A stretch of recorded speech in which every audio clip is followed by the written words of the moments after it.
ঈদের কদিন পর ব্যস্ততা আর কোলাহল থেকে একটু দূরে কোথাও হারিয়ে যেতে মন চাইছিল। তাই হঠাৎ করে সিদ্ধান্ত, বেরিয়ে পড়ি আমরা কয়েকজন। গন্তব্য হজম টিলা, শ্রীমঙ্গলের এক রহস্যময় অজানা পাহাড়। জায়গাটা এখনো অনেকেরই জানা নেই, আর সেই অজানাকে জানার ইচ্ছে থেকে আমাদের যাত্রা। আমরা হবিগঞ্জ থেকে রওনা দিই দুপুর 12টায়। বাইকে যাত্রা যেন স্বাধীনতার আরেক রূপ। রাস্তাঘাট ফাঁকা, বাতাসে ছিল এক অন্যরকম শান্তি।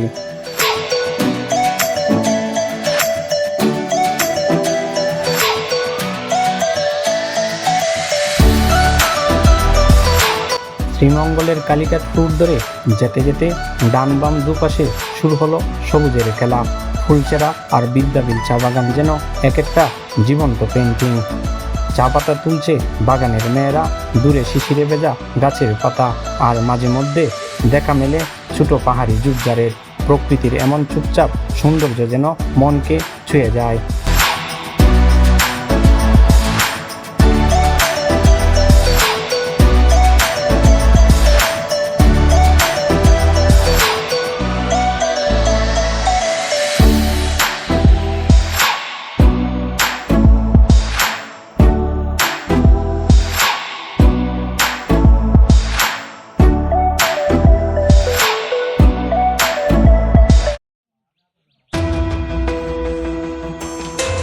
প্রায় 21 কিলোমিটার পথ পাড়ি দিয়ে আমরা পৌঁছে যাই হজম টিলার পাদদেশে।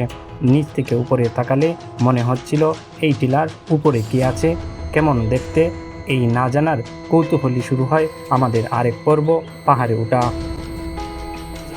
এখনো হজম টিলাতে উঠি নাই, কিছুক্ষণের মধ্যেই আমরা উঠে যাব। ওই যে আমি দেখাচ্ছি এখান থেকে কত উঁচুতে। এটা বলতে গেলে সিলেটের বান্দরবানের যে পাহাড়গুলো থাকে না, এইরকম অনেক উঁচু উঁচু পাহাড়। হয়তোবা সিলেটের সবচেয়ে উঁচু পাহাড়গুলোর মধ্যে একটি।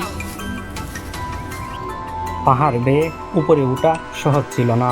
আমরা ছিলাম কয়েকজন, ক্লান্তি থাকলেও উত্তেজনা ছিল আরও বেশি। প্রত্যেক ধাপে ছিল মজা, খুনসুটি আর মাটির গন্ধে ভেজা একটা সাহসিকতার অনুভব। এই ডালু রাস্তা দিয়ে আমরা উপরে উঠবো, আর এই হচ্ছে আমাদের টিম। এ হচ্ছে আমাদের সিনিয়র জীবন ভাই, এ হচ্ছে রাহিম, হামিম, এ হচ্ছে ছোটু ভাই অপু, আমার ছোটু ভাই অনিক, তামিম, আর এ হচ্ছে আরেক অনিক। ঠিক আছে, আর হচ্ছে আমাদের প্রিন্স সাইফ নাকি সাইফ, যাই হোক। আর ও হচ্ছে আমাদের স্মার্ট বয় রুহুল আমিন। ঠিক আছে, এই আমাদের এই চূড়া। আমি আসলে জানি না, ক্যামেরাতে দেখি, ক্যামেরাতে অবশ্য ভিডিওতে অত বেশি উঁচু দেখাচ্ছে না, কিন্তু আসলে বাস্তবে এটা অনেক উঁচু।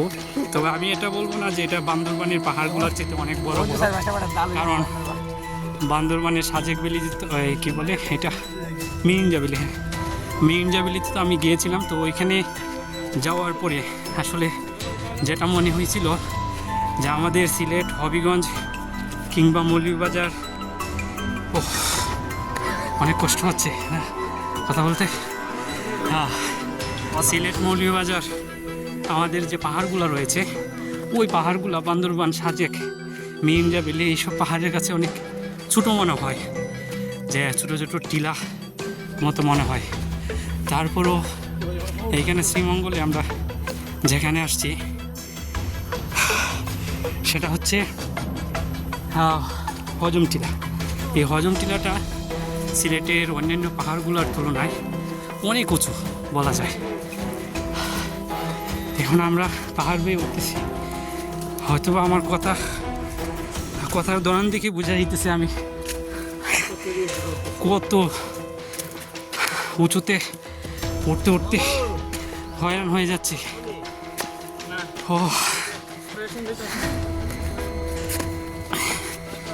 এই হচ্ছে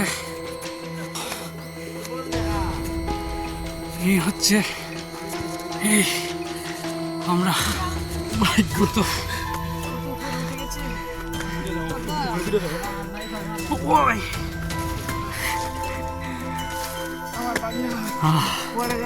কই রে, এই হজম টিলার চূড়া কই? ও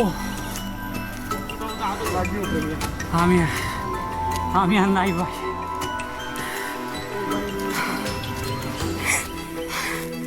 এমনিতে আমরা এখনো দুপুরে কোনো খাবার টাবার খাই নাই।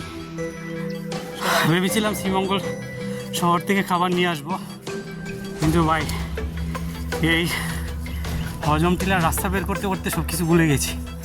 খাবার দাবার কিনা ওই অনেক উঁচুতে, আরও সামনে গেলে আমরা আরও সুন্দর একটা ভিউ দেখতে পারবো। এবং এটা হচ্ছে ভারতের একদম বর্ডার ঘেঁষা। এইদিকে সম্ভবত ভারতের ত্রিপুরা রাজ্য পেয়েছে। ত্রিপুরার অনেকগুলো পাহাড়ও এখান থেকে দেখা যাবো। আমি আর পারতাম কথা বলতাম ভাই। ও আরো উপরে রে, ও মাই গড।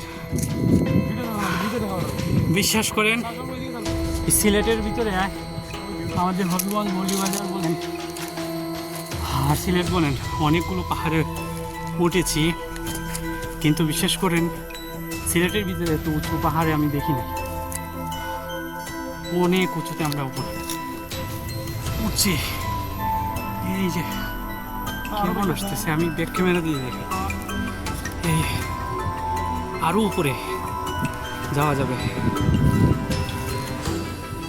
এই যে এই দিক দিয়ে, এই যে এইদিকে একটা রাস্তা গেছে, সরু রাস্তা, ওই দিকে একদম আমরা উপরে উঠতে পারবো। যাই আগে উপরে।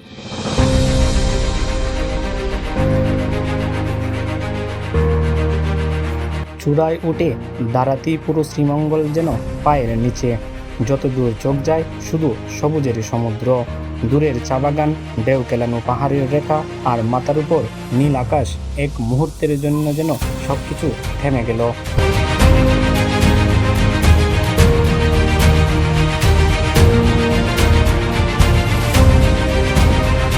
প্রায় ঘন্টাখানেক সেখানে কাটিয়ে আমরা ফিরে আসি, কিন্তু মনে হচ্ছিল এই টিলার উপরে রেখে এলাম আমাদের কিছু মুহূর্ত, কিছু অনুভব আর কিছু দীর্ঘশ্বাস।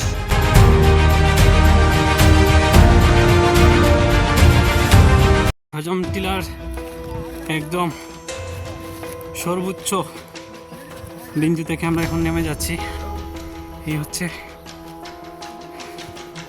যাই হোক সারাদিনের কষ্ট, এইরকম একটা ভিউ দেখে মানে সফল হয়েছে। অনেক রিস্ক জানি। এই যে ওরে বাবা গো, ভিডিও পরো করি, অবস্থা খুব।